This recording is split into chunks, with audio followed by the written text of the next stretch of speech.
এক তৃণমূল কর্মী তিনিও তার একটা বক্তব্য ভাইরাল করেছেন, তাতে বলছেন যে আমি জয় বাংলা স্লোগান দিয়েছিলাম, তাতে উনি মেজাজ হারিয়ে ফেলেন, আমাকে উনি জাপটে ধরেন, আমাকে বলতে বিরত করতে থাকেন, জয় ভারত বলতে বাধ্য করতে থাকেন। তো এই নিয়ে একটা বচসা হয় দুজনের মধ্যে এবং তাতে এমন জাপটাজাপটি হয়েছে তাতে নাকি তার জামা ছিঁড়ে গেছে। মা কী বলবেন? খুব খারাপ, কারোর ওনাকে জামা টামা দিয়ে সাহায্য করা হচ্ছে যদি ওনার সঙ্গে এরকম কোনো ঘটনা ঘটে থাকে। তো জামা ছিঁড়ে যাওয়ার পর ধস্তাধস্তি হওয়ার পর এই ছবিটা আসে কখন?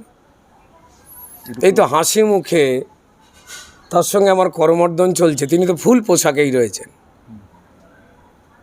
দেখুন আসলে কি হয়েছে, ৯ নম্বর ওয়ার্ড, শুধু ৯ নম্বর ওয়ার্ড নয়, প্রত্যেকটি ওয়ার্ড নিকাশি ব্যবস্থা বেহাল করে যেভাবে তৃণমূল রেখে দিয়েছে, তৃণমূলের কর্মীরা এবং তৃণমূলের যারা নেতারা রয়েছেন বা যিনি প্রার্থী হয়েছেন গলির ভেতরে ঢুকতে পারছেন না। ঢুকলেই ঘরের ভেতরে জল, শুধু জল নয়, ড্রেন, পাঁকের জল, কারখানার অ্যাসিডের জল, যা পেরিয়ে পেরিয়ে প্রত্যেকটা মানুষ যাতায়াত করছে। তো যখনই আমি মানুষের কাছে গিয়ে পৌঁছচ্ছি, ইলেকশন কমিশনের পারমিশনে যে প্রচার চলছে, সেখানে প্রত্যেকেই তারা যন্ত্রণার কথা ব্যক্ত করছেন এবং এটাতে তৃণমূল ভয়ঙ্কর রকম এমনি তো টেনশনে পড়েছিলই সারা পশ্চিমবঙ্গ জুড়ে। হাওড়াতে তাদের পরিকল্পিত যে পুরো দুর্নীতি, তাতে যে ড্রেন, রাস্তা, পাঁক, জল, ভ্যাট, নিকাশি ব্যবস্থা নেই, রোগ জীবাণু ছড়াচ্ছে, ড্রেনে মশা মাছি, তা ক্রমাগত আমি যেখানেই যাই সেগুলো লাইভ করি বা আপনাদের মিডিয়ার বন্ধুরা যান, সেগুলো প্রকাশ্যে বেরিয়ে পড়ছে। এবং তার সঙ্গে সঙ্গে মমতা বন্দ্যোপাধ্যায়কে ঈশ্বরও আশীর্বাদ করছে না, বরুণদেব সামান্য বৃষ্টিতেই কি অসহনীয় অবস্থা হাওড়ার হয়ে যেতে পারে তার প্রমাণ দিচ্ছিলেন। এবং প্রত্যেকটি মানুষ এখান থেকে বারবার অভিযোগ জানাচ্ছেন তাদের যন্ত্রণার কথা, যে দীর্ঘ 15 বছর ধরে তৃণমূলের কাউন্সিলর, তৃণমূলের এমএলএরা কি কাজ করেননি এবং তাদের কি অবস্থা। তারা জানাচ্ছেন যে কি করে আবাসের বাড়ি গরিব মানুষ পান না, পেতে গেলে কাটমানি চান তৃণমূলের নেতারা, চোখে জল বেরিয়ে গেছে।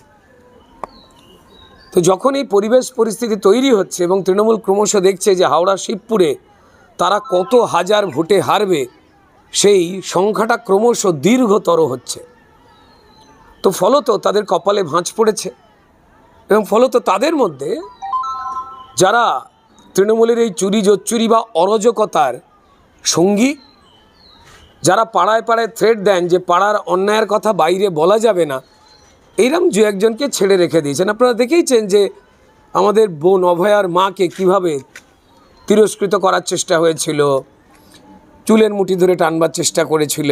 তো যাই হোক, শিবপুরে কম হচ্ছে অপেক্ষাকৃত, কারণ এই লড়াইটা লড়ছেন শিবপুরের মানুষ। তাই তৃণমূলের দু একজন মানুষ আমরা যখন পারমিশন নিয়ে সুষ্ঠুভাবে বিভিন্ন জায়গায় মানুষ ওয়েলকাম করছেন, তাদের যন্ত্রণার কথা শোনাচ্ছেন, এটা সহ্য করতে না পেরে এক আমার ভাই তৃণমূলের, তিনি একা একা জয় বাংলা করে চিৎকার করছিলেন। করতেই পারেন। তা আমি বললাম যে ভাই, হেসেই যে পারমিশন তো আমাদের আছে, আপনি এসব করছেন কেন? এ তো শোনাও যাচ্ছে না। সবাই মিলে তো একসঙ্গে লড়াই করতে হবে, আপনি আপনার দলের, আমি আমার দলের। তো তিনি উত্তেজিত হয়ে থামছিলেনই না।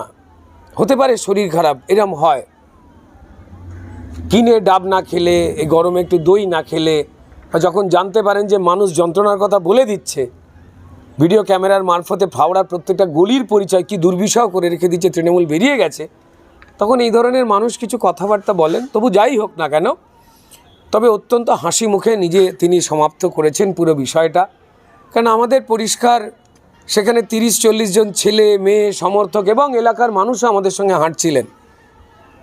আমরা যদি চাইতাম তো তাহলে দ্বিগুণ জোরে এমন স্লোগান দিতাম, সেখানে তিনি বিপদে পড়তেন এবং কানের পর্দা ফেটেও যেতে পারতেন। এবং যেহেতু আমরা জানি যে তৃণমূল হাওড়া হাসপাতালটাকেও বিকল করে রেখে দিয়েছে, শিবপুরে হেলথ সেন্টারগুলোকেও বিকল করে রেখে দিয়েছে, তাই আমাদের কর্মী এবং বন্ধুরা তারা এই সমস্ত কিছু করেন। তারা নর্মালি যেমন ভারত মাতা কি জয়, জয় শ্রীরাম বলে যাচ্ছিল, এলাকার উন্নয়ন এবং কিভাবে তৃণমূল সেটাকে খতম করেছে বলে যাচ্ছিল। আমি আবার বলছি, এই ভদ্রলোকের থেকে দেখে অন্তত প্রার্থী রানা চ্যাটার্জির শেখবার, তিনি তো ভয়তে গলিতে ঢুকছেন না। তৃণমূলের এই কর্মী, তৃণমূল চোর জেনে, জোচ্চোর জেনেও কিন্তু একা একা জয় বাংলা বলেন, আবার আমার শুভেচ্ছাও জানিয়েছেন।